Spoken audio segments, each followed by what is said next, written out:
یوں برباد ہوئی زندگی، ایک لڑکی کی کہانی اس کی زبانی کہتی ہے کہ اپنے بدنامی کا صحرا میرے ہی سر ہے، نہ میں نادانی میں محبت کرتی اور نہ اپنا سب کچھ لٹا کر اپنی زندگی برباد کرتی۔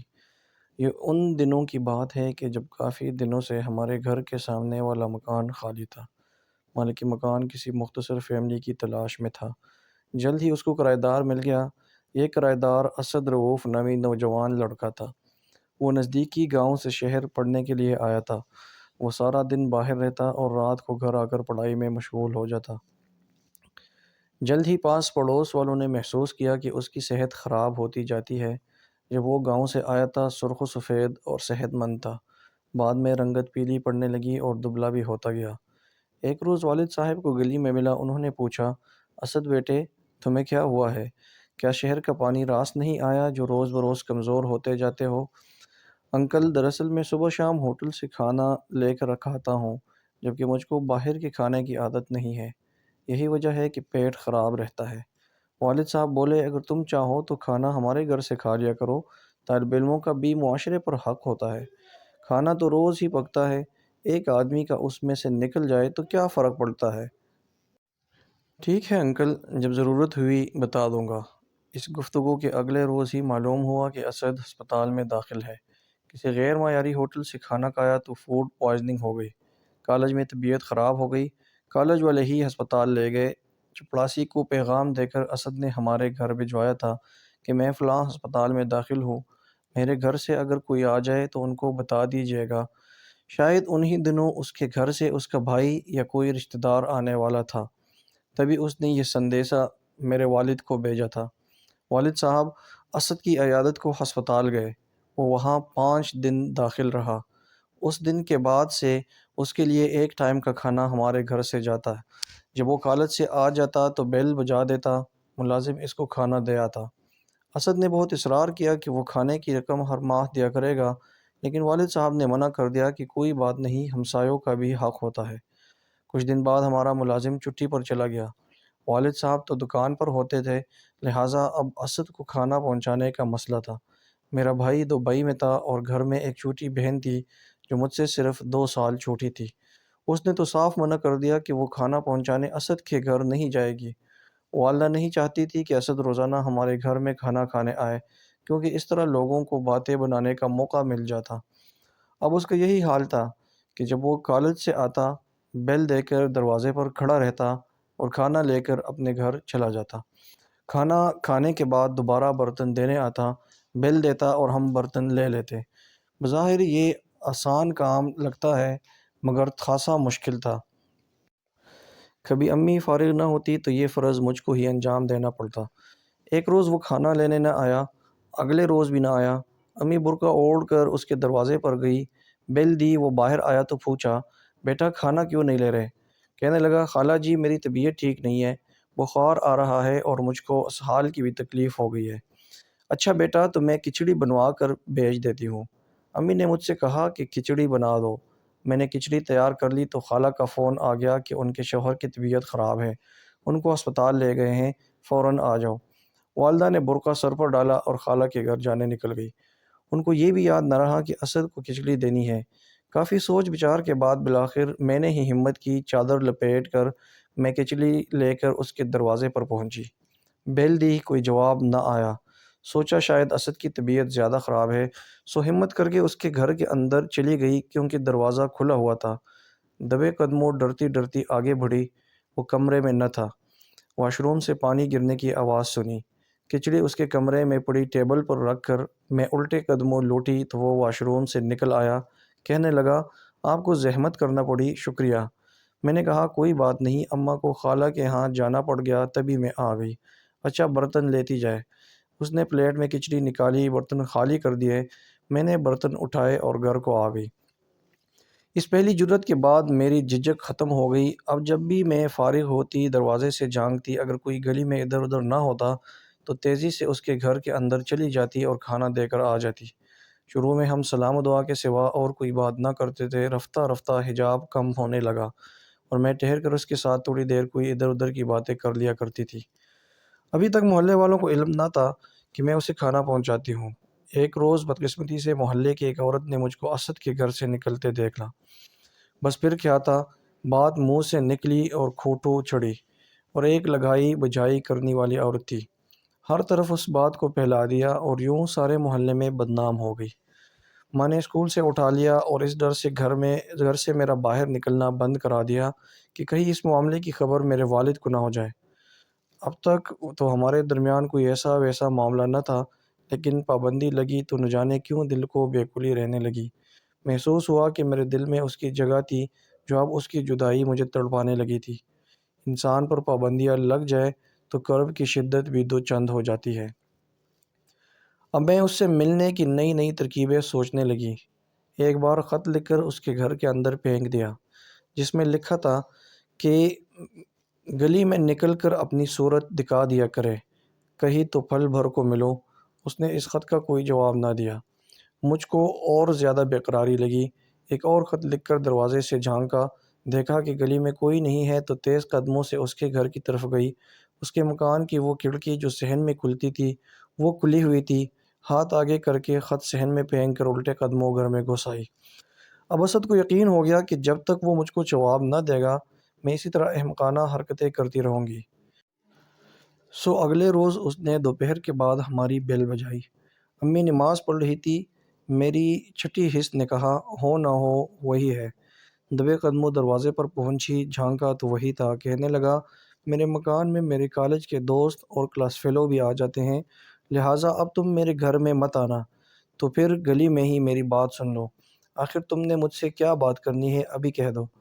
ابھی ابا کے آنے کا وقت ہو رہا ہے، وہ اچانک آ گئے تو تم مجھ سے دریا پر ملو۔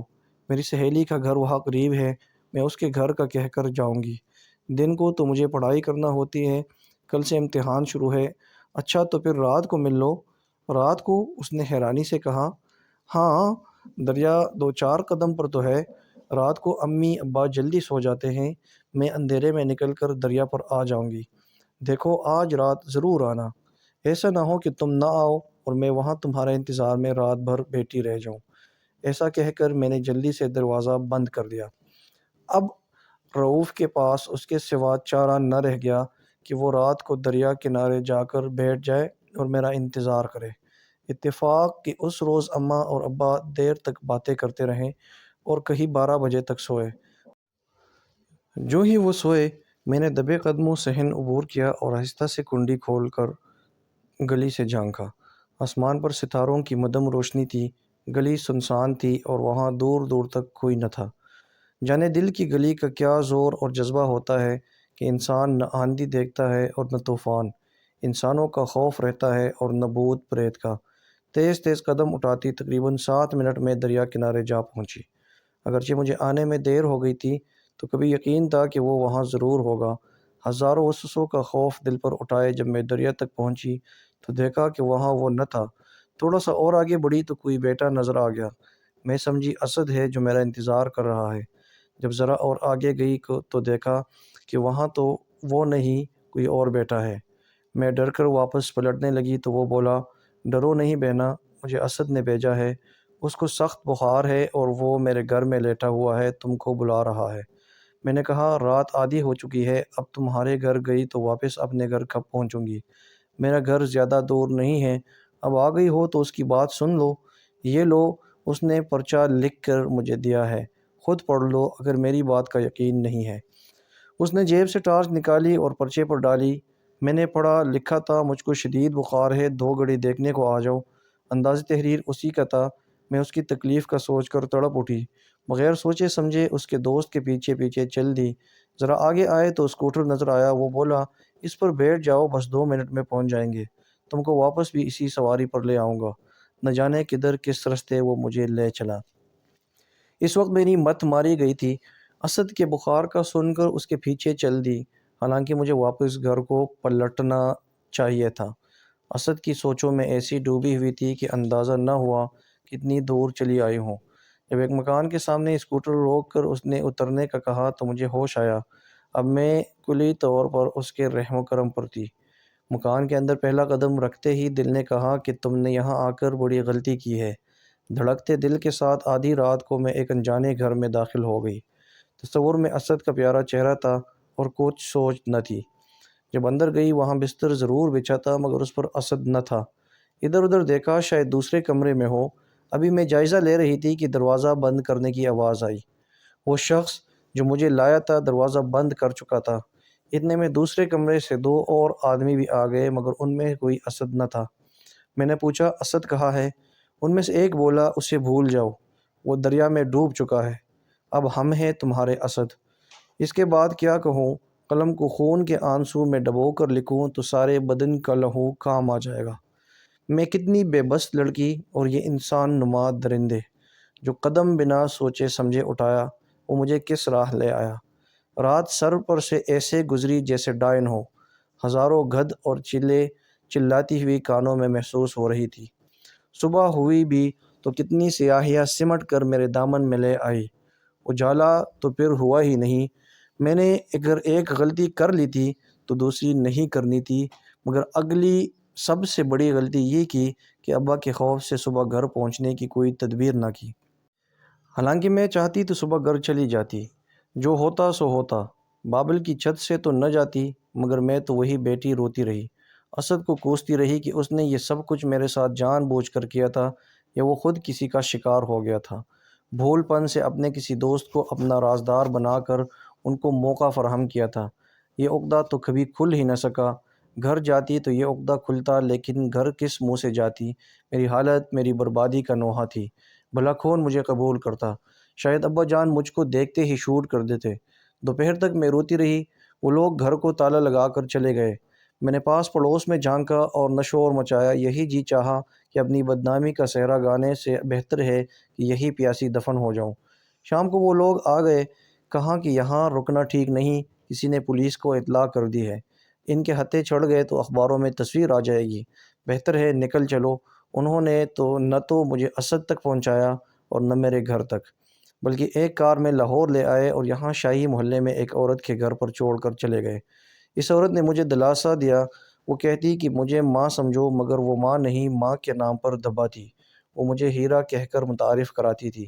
نہ جانے کب تک یہ ہیرا اس گندی جگہ پر بکتا کہ ایک روز ایک شخص جو وہاں اپنا دل خوش کرنے آیا تھا، میں نے اسے اپنا قصہ سنا کر التجا کی کہ مجھ کو میرے والدین تک پہنچا دو، بے شک وہ مجھے شوٹ کر دے، اس جگہ رہنے سے تو باپ کے ہاتھوں مر جانا بہتر ہے۔ اس آدمی کو ترس آیا اور اس نے مجھے میرے گھر تک پہنچا دیا۔ وہاں سب بدل چکا تھا۔ ماں میری یاد میں رو رو کر اندھی ہو چکی تھی۔ باپ یہ بے عزتی سہ نہ سکا اور دنیا سے ہی رخصت ہو گیا تھا۔ بھائی نے دروازہ تو کھولا لیکن کوئی بھی تعلق رکھنے سے انکار کر دیا۔ وہی آدمی مجھے واپس اپنے ساتھ لے آیا، میرے سے نکاح کیا اور میں اب اس کے بچے کی ماں بننے والی ہوں۔ پر زندگی میں ایک غلطی مجھے گناہ کی ایک ایسی غار میں لے گئی جہاں صرف دلدل ہی دلدل تھی۔ مجھے میرے شوہر نے کوئی بھی تھانہ نہیں دیا، لیکن ہر دم یہ دڑکا لگا رہتا ہے کہ یہ میرا آخری ٹھکانہ ہے بھی کہ نہیں۔ ہمیشہ ایک انسان کو ایک کام کرنے سے پہلے، قدم اٹھانے سے پہلے سوچنا چاہیے اور اپنے والدین سے مشورہ کرنا چاہیے۔